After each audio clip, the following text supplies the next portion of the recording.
Yan mga boss, yung bahay na gagawa natin ng canopy. Bali ang haba niyan mga boss ay nasa 8 meters. Yan, yung kanyang sukat. Tapos yan sa kulay pula na lining, dyan natin lalagay yung trusses. At yan mga boss, at nag-assemble na tayo ng trusses para sa ginagawa nating canopy. Yan mga boss, at bali ang ina-assemble kong trusses dyan ay bali 8, 4 na mahaba at 4 na maiksi. Makikita nyo mga boss pag na-assemble na natin yung ating trusses.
At yan mga boss, at natapos na nating na-assemble yung trusses, pinipinturahan naman para iwas kalawang bago natin isalpak doon sa ating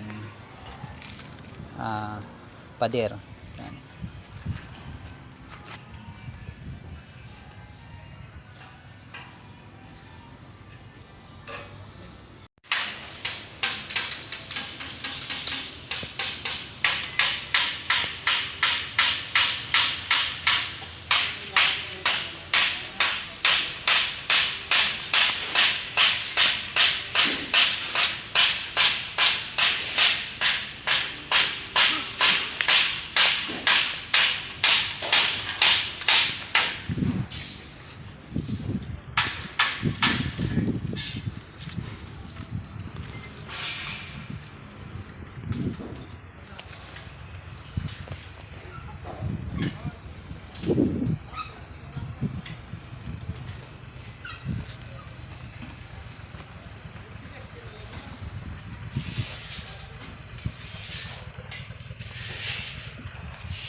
Yun no, may sanipa na tayo.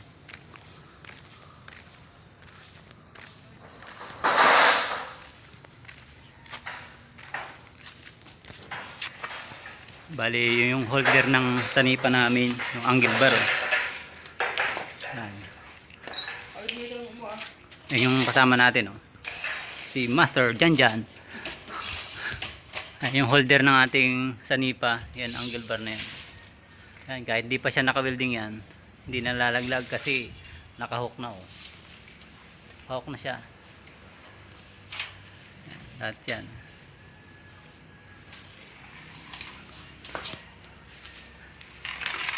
Yan, bali yun. Gilid na lang lalagyan natin ng sanipa. Tapos doon din sa kabila.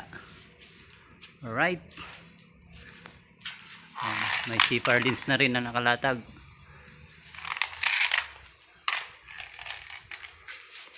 Yun kahit wala pang welding pa rin hindi na malalaglag yan.